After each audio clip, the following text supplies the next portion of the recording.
বলবিস ticket ধরে দিচ্ছি 400 টাকা। পরে আমি এতে কোশ্চেন করাতে সে আমাকে পরে বলল ভিডিও আছে আপনাদের দেখলো, পরে আমাকে ওর ভিডিও আসতে এই যে বসে একটা আমাকে আবার নতুন করে টিকিটটা দিল।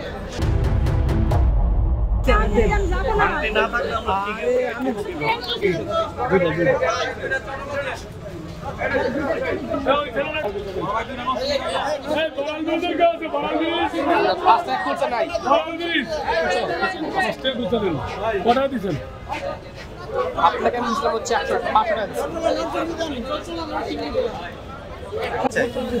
এখন ভাঙতির জন্য টিকিট দিচ্ছে না, এখন ভাঙতি নেন কি আমি কি যাবো না? কোথায় থেকে ভাঙতি এত ক্লান্ত? হ্যাঁ কিসের টিকিট এটা? কি কোথায় যাবেন আপনি? আমি ব্রাহ্মণবাড়িয়া যাব। এটা কি টিকিট দিচ্ছে? কি যে টিকিট দিচ্ছে? সিট তো দিচ্ছে না অবশ্য। এটা কি টিকিট বলে?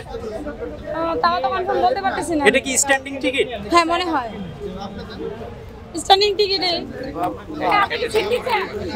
সিট তো নাই স্ট্যান্ডিং টিকিটে।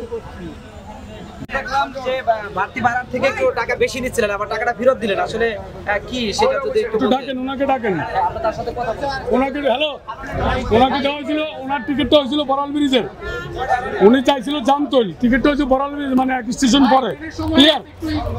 উনি যাবে বড়াল ব্রিজ জামতৈল, ওনার টিকিটটা হচ্ছে বড়াল ব্রিজের, সো ওনাকে জামতৈল দিয়ে এই যে বড়াল ব্রিজের টিকিটটা আমি দিচ্ছি একজনকে, ক্লিয়ার? Thank you. বুঝতে পারছেন? অর্থাৎ টাইপিং এর নিচে মানে মিস না, এক স্টেশন সামনে হয়েছে, অর্থাৎ বড়াল ব্রিজ হয়ে গেছে। এই যে বড়াল ব্রিজের টিকিটটা আমি দিচ্ছি। ভাইজান, আমরা দেখছিলাম যে আপনার কাছ থেকে বাড়তি টাকা নিয়েছিল, আমাদের দেখার পরে সেই টাকা ফেরত দিল, আসলে এই বিষয়টি যদি বলতেন। কোথায় যাচ্ছিলেন এবং কত টাকা বেশি নিয়েছে? এটা কি টিকিট? জি, আমি তো যাচ্ছিলাম হচ্ছে জামতৈল, তো সেই জায়গায় আমাকে টিকিটের দাম বলছিল যে 360 টাকা। তো পরে আমি দিলাম, সে আমাকে বলবিস টিকিট ধরে দিচ্ছি 400 টাকা। পরে আমি এতে কোশ্চেন করাতে সে আমাকে পরে বলল ভিডিও আছে আপনাদের দেখলো, পরে আমাকে ওর ভিডিও আসতে এই যে বসে একটা আমাকে আবার নতুন করে টিকিটটা দিল। সমস্যা কত টাকা বেশি নিয়েছিল? সে বেশি নিয়েছিল আমার কাছে 40 টাকা। ব্যাগ দিয়েছে এটা? হ্যাঁ ব্যাগ দিয়েছে। এটা কি সবার কাছ থেকে নিচ্ছে? এটা আমি মাত্র আসলাম, এসে দেখলাম, এখন সবার কাছে কি করছে এটা বলতে পারলাম না। আপনি যাবেন কোথায়? আমি যাবো জামতৈল। কত টাকা বেশি আছে? 280 টাকা থেকে স্ট্যান্ডিং শ্রীমঙ্গল, এই জায়গাতে 325 টাকা কই নিচে? নিচে না, এখন নিমো বলছি।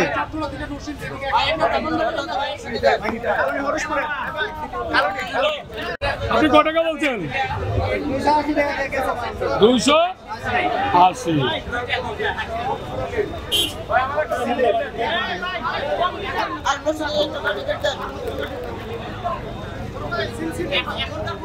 শ্রীমঙ্গল, এই যে শ্রীমঙ্গল কত টাকা আছে? উনি কি বলছে? এটা কি বেশি নিচ্ছে? টাকা দিয়ে তো টিকিট পাচ্ছি না। আমার কথা শুনেন, 1 ঘন্টা ধরে টিকিট পাচ্ছি না। টাকা দিয়ে টিকিট পাচ্ছি না, টাকা দিয়ে তো টিকিট পাচ্ছি না, টাকা দিতেছে না তো। আপনি যাবেন কোথায়? শ্রীমঙ্গল, শ্রীমঙ্গল। দুইটা এই যে দেখেন, যাচ্ছি, মা বাবা আছে, বাচ্চা কাচ্চা আছে, সবার জন্য যাচ্ছি আর কি। আর আমার ছুটি হচ্ছে আবার আগামীকাল থেকে 13 তারিখ পর্যন্ত, 9 দিন আর কি। আমি হচ্ছে একটা ঐশী গ্রুপে কমার্শিয়াল আছে আর কি।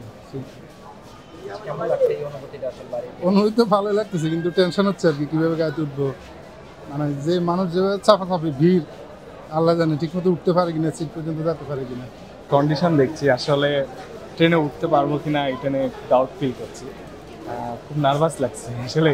অনেক লোক, আমরা বিশেষ করে কুরবানি ঈদে আমরা সবাই আসলে এই ঈদের জন্য বেশি এক্সাইটেড থাকি যে আমরা সবাই গ্রামে যাব, তো এই জন্য আমি একটু আগেই বের হয়েছি, তো এখন নার্ভাস লাগছে আসলে আমি ফাইনালি ঠিকঠাকভাবে ট্রেনে উঠতে পারবো কিনা, আমার সিটে যেতে পারবো কিনা।